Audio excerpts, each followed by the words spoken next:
There's no obligation to put your camera on, but if you want to, you're more than welcome to. There may be some points where I ask for just a simple thumbs up to make sure you can hear things on the screen. There's just a video that I'm going to play at one point. So hopefully, I'm assuming that all my sound and everything at the moment is coming through to you all. Let me know if you guys aren't hearing me, but you can just send me a message there. Rachel, can you just give me a thumbs up? Oh, Rachel, you've taken your camera off, that's fine. Can someone just let me know that they can hear me? Perfect, there we go. That's what half my class is here. Thanks guys for the support. Can always rely on Forumer. I might get started now because the entries have died away a little bit of people asking to come in. Please excuse me if I stop speaking just for a second. I'm trying to control multiple things at once with admitting everyone and also getting the slides through and things like that. So please bear with me. I am recording this session as well. So if anything I say you want to re-watch back or you needed clarification, we will be putting this recording up on the Neutral Bay Learning Hub and sending it to Year 4 parents. I'm also going to be sending these slides around, so please don't feel like you need to be taking screenshots of the slides or madly writing things down. I've also hyperlinked a lot of things in the slides for your convenience. So there are links to the OC handbook that I'm going to talk about. There are links to all of the key dates. There's links to everything. So I've tried to make it as easy as possible for you guys, but we will get stuck into it because I'm very aware that this is the witching hour for all of you with your kids. So thanks for coming. And I'm sort of here in two capacities, I suppose, running this session. Firstly, as the Year 4 grade leader and the assistant principal of Stage 2, but also because I was an OC teacher. I taught the opportunity class for a 2-year rotation and had a Year 5 and Year 6 cohort. And so I do feel like I can speak from a place as well of experience of what I've observed with the kids. I am going to answer what I think is probably all of the necessary things that you need to know in this short session. If you feel like I haven't answered your question and you've also read the 29-page handbook, which I would ask you to read before firing questions at me, if you feel like you've done all of those things and your question still wasn't answered in this presentation, please feel free to email me. As I said, I am going to be emailing out these slides. So you can just reply to the email and ask any questions there. But I'm not going to open up the forum this evening just because there's quite a few of you on here. So it's a lot of people with questions. So let's get stuck into it. This is information about the opportunity class and your students are in Year 4 now. So you would be going into the Year 5 2024 cohort. So opportunity classes, they cater for academically gifted and talented students by providing intellectual stimulation through an educationally enriched environment. I'll explain a little bit more about what that means. So highly gifted, so we call them HPG students, high potential or gifted students, can become disengaged and underachieve at school if their educational needs are not met. Now, there's actually 4 domains for being gifted. We've got the academic, the sporting stream, the creative stream, and social and emotional.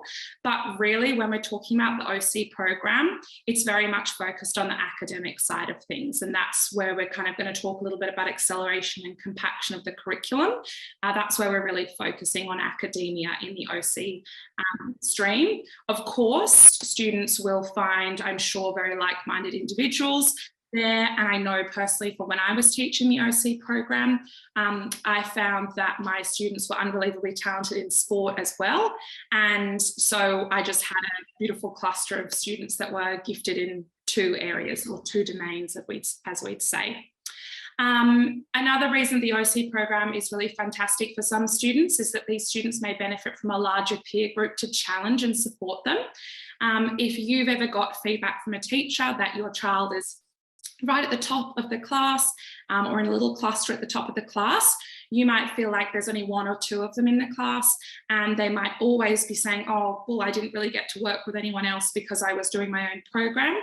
The amazing thing about OC is that it's 30 students, always 30 students in a class that are all of a similar ability level. So they're really challenging each other, they're finding like-minded individuals. But on the flip side, that can also be a really challenging environment for them when they're no longer the smartest one or the one that always gets things right.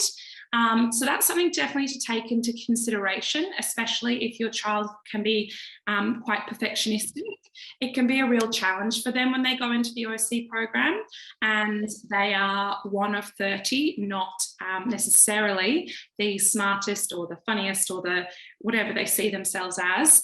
Sometimes that can be challenged in the OC environment because remember, there's a lot of students coming from all across the network. They're also exposed to specialist teaching techniques and dedicated resources, which I'm going to talk a little bit more about in the next slide. So there's a couple of words I'm going to use in here that you may have heard of before if you have been exposed to the OC program before, and that's acceleration and compaction. I'd also say enrichment is another word as well that's often used with the OC program. So the acceleration of content is looking at, we do a lot of pre-testing in the OC program. We find out what do the kids already know, and from there we can compact the curriculum, so we can cut out all of the bits that the students already know, so they're not sitting there thinking, oh, I already know this, Mrs. Mack. We can just fly through content, but also acceleration does mean that we move up into stage 4 and 5 content in the OC program.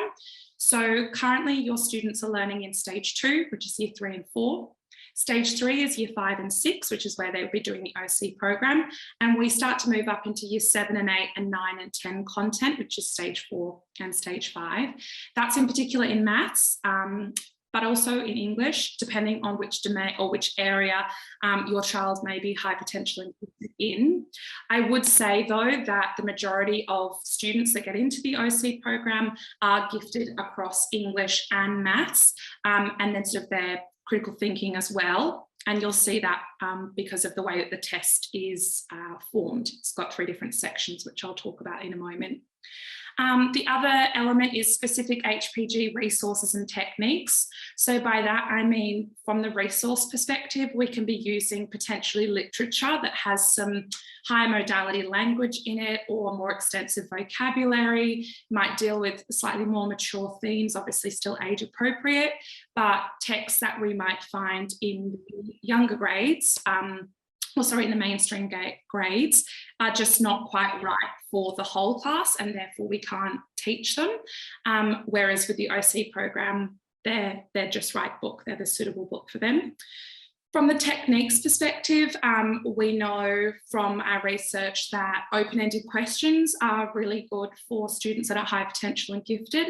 It just allows them to think about things in a really critical way, with there not being a black and white answer. They can move into different realms of their thinking.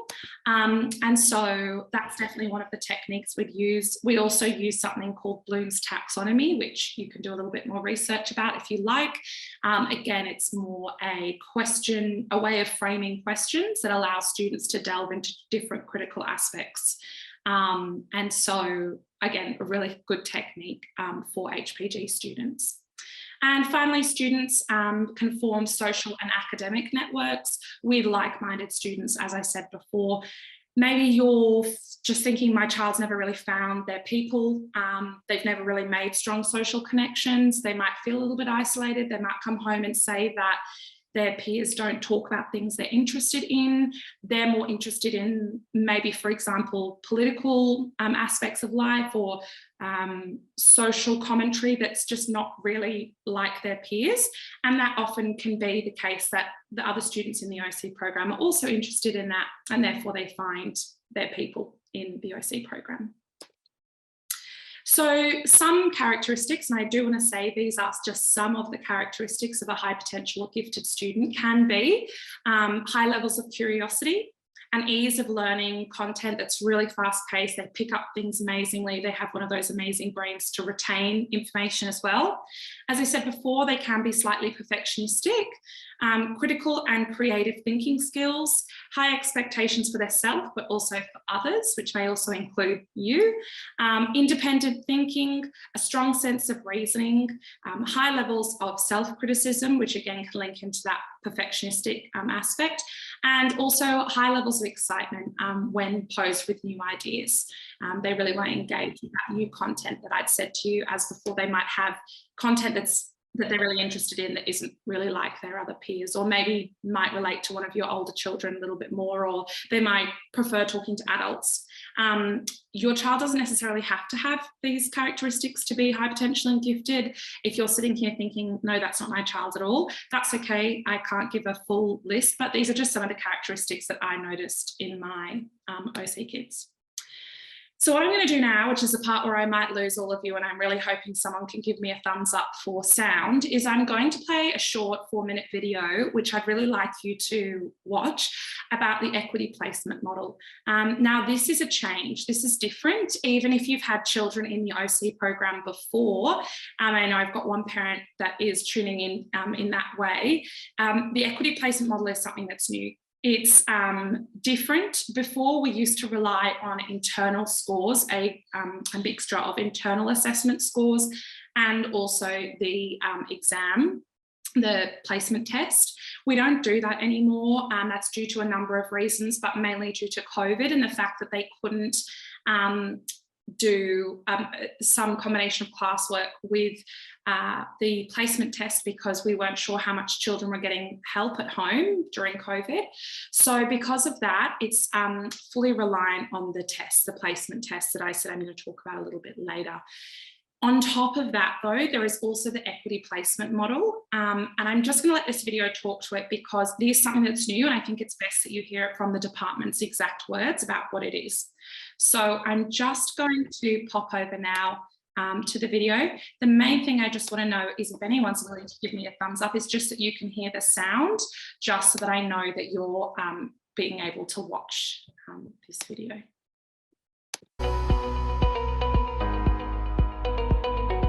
High potential and gifted students can be found across diverse family, socioeconomic, language, cultural backgrounds, geographic locations, and with disability. In 2018, the Review of Selective Education Access found that there are groups of high potential and gifted students that are underrepresented in opportunity classes and selective high schools. The underrepresented groups are students from communities of low socio-educational advantage, Aboriginal students, students in rural and remote locations, and students with disability. The department wants to ensure that there is fair and equitable representation of all students in opportunity classes and selective high schools. We have made some changes to the way high potential and gifted students from underrepresented groups can be placed through the use of the equity placement model. All students, including those in equity groups, are expected to take the placement test, and parents are still required to apply for placement on behalf of their child. Equity placement will be used to increase participation in opportunity classes and selective high schools for students from targeted equity groups. The department identified the number of students in equity groups currently in opportunity classes and selective high schools compared with the number of students in equity groups currently in all New South Wales public schools to set target benchmarks for participation in opportunity classes and selective high schools. The equity placement model aims to reduce the gap between the current numbers of equity students in opportunity classes and selective high schools and the target benchmarks.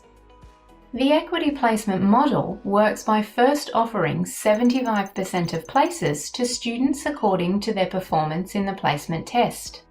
This includes students in equity groups whose performance qualifies them for one of these places. The next 20% of places are made available to students in the equity groups who have not already been offered a place. The offer is also based on their performance in the placement test and to be of a comparable level to general applicants. Equity places for high potential and gifted students from equity groups in each school or class are 10% of places for students from low socio-educational groups, 5% of places for Aboriginal students, 2.5% of places for students from rural or remote New South Wales locations, and 2.5% of places for students with disability. Where there are not enough successful applicants from targeted equity groups to fill the places held in a school or class, the places will revert to general applicants. Up to 5% of places are offered to students who are unable to complete the placement test for a valid reason approved by the selection committee. The equity placement model is designed to be responsive to changes in schools. The department will monitor the placement outcomes each year to help ensure that our opportunity classes and selective high schools reflect the diversity of students within New South Wales public schools. If necessary, we may add additional equity groups and change the percentages of places made available. We want to ensure that every child and young person in our school system is realising their full potential. For more information about applying to opportunity classes and selective high schools, please visit our website.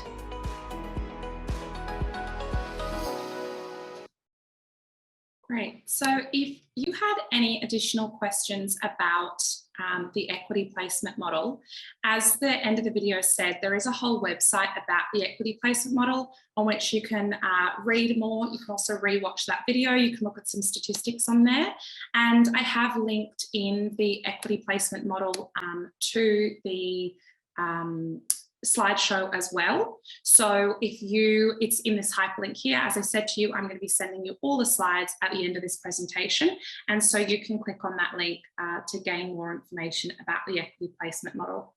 The equity placement model has had an impact on the number of students that we've seen in the OC program this year with this group going through year 5. We would normally have around 8, 9, 10 students that would go into the OC program from Neutral Bay Public School. And this year we've got 2. That can be a combination of factors. It could have been about performance on the day, but it also could be in response to the equity placement model. So that's just something to keep in mind.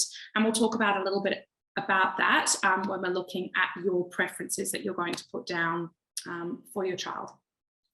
Now, the application information handbook, which again is going to be hyperlinked in this slideshow, is a 29-page document. It tells you all about where and when to apply, what if the student is sick on the day of testing, when is the test with all the key dates, which schools should you choose or which schools can you choose. It is packed with information. So please do read that whole document after this presentation. And if you then still have more questions, please let me know. But that information handbook is just packed with information, and I would say it has pretty much the answer to everything that you might be thinking of. The application for the OC program is all done online. Again, for your ease, I've put in the application link hyperlinked into this slideshow, so you can go straight there and have a look at the application process. It is a department website, so you just go on there. From there, you can choose 2 OC classes. You need to place your preferences in, sorry, you need to place your choices in priority order. So you definitely want to put the school that you want first, number 1, and then the other one after that. That's because if your child does qualify from sitting the placement test, they will only be offered their highest choice, the one that you've put as spot number 1. And if you ever want a change to be made after you've applied, after you've submitted your application online, you must request that in writing, and it does tell you on the website where that request must go. So here are some key dates. Again, don't feel like you have to screenshot this. I've hyperlinked all of the key dates up the top for you, and I've also listed them out here. But just so you know, the online applications opened, well, today. So that's why I'm running this session today, so that you don't need to ask when are they going to open. They are sitting there ready for you, and they close on Monday, the 15th of May. So you've got a little while to get that done. Opportunity class test is Thursday, the 27th of July in allocated test centres, and more information will come out about our closest test centre. Illness and misadventure forms, so say your child can't attend on the day so they're in hospital, they're really sick. Again, a whole bunch of information is in the handbook about what to do in the case of illness or misadventure, but those forms must be submitted by Thursday, the 3rd of August. Any change of your choice for school selection must be done before Sunday, the 6th of August. And remember, that has to be in a written response or written correspondence. The placement outcomes will be released to you on Friday, the 20th of October. From there, you'll be told as well if your child is on the wait list. For reference, when I was teaching the OC program, I had 30 kids offered a spot. They came to the school, they had a tour, they had a look around, they met me. They learned a little bit more about the OC program. And from there, some of the parents decided, yeah, it was definitely the program for them. And some of them decided, no, it wasn't the right program for them. And I think we got down to waitlist candidate number 7 or 8, I think. So if your child gets a spot on the waitlist, don't be too disheartened. It's possible that they could still get into an OC class, whether it's at Neutral Bay or another school. Opportunity class placement test. So as I said to you before, there are 3 different sections to the opportunity class placement test. One of them is reading. It's 25 questions and it has to be completed in 30 minutes. Then the second section is mathematical reasoning. It's got 35 questions that must be answered in 40 minutes. And then there's thinking skills, which is 30 questions answered in 30 minutes. So as you can do the maths there, it's a question a minute. It's a rarity that I would say students finish the whole test. It's a really demanding test, but they're, some of the kids do manage to finish it. And I guess it's the quality to which they manage to get those questions done. It is a paper-based test. It's multiple choice as well. So students are required to bring their own pencil and sharpener and eraser. Often we can have so many kids sitting the test that we actually conduct the test at school. We just have to see about the numbers. And so if that's the case, then it will be done in a classroom at school or in the hall. There is a 10-minute break in between each section of the test. I've also hyperlinked for your convenience sample tests here. They are available for preparation and exposure. Now, there was just a few points I wanted to say on this, which is that, again, I just want to stress there are no school assessment scores in 2023. So this is they're just doing the placement test, and that's how they get selected for OC. Excessive preparation or cramming isn't useful for this test, and it can actually lead to unnecessary anxiety. We know that the research shows us that if the child has higher anxiety, their test scores can plummet. So just keep that in mind as you're preparing for this test. Parents could ensure students are familiar with the types of questions in the test, and you can provide appropriate support and guidance beforehand by looking at the sample tests. We often get asked the question, should my child be coached for the OC placement test? And all I'm going to say on that, and our Neutral Bay answer, is that it's a parental decision and totally up to you. Special considerations. So special test provisions can be approved in advance, and accommodations can be made, for example, permission to eat food or take medication, so take a puffer in the test, specific seating arrangements, provision of large print papers. There's all sorts of things that can be done as to accommodate your child during the test. If you need to apply for that, please look at the information handbook and it will tell you what to do. Again, illness and misadventure claims, they're on page 9 of the booklet. Appeals that need to be made, which will have a lot more information in the handbook on page 11, they have to be made within 5 days of the test. The last slide for today, which is bringing me right on time, is the Learning Hub. So this is a QR code which you can scan now or when I send the slides out. It takes you to our Neutral Bay Public School Learning Hub, which has plenty of information about the current OC program, what they do, activities they've been up to, what OC is, why your child might like OC. It's got lots of information that's quite personal to Neutral Bay. So if you want to scan that and go on there, you can. But as I said, I'm going to be sending out a recording of this presentation and also the slides with all the information you need. And please do read the handbook because it has so much information for you. But I think that is everything I wanted to say, in 4 minutes early, so you can head off and see your kids. But thank you so much for coming, everyone. And please do read the handbook. If you then have any further questions, just send me an email. Thanks very much.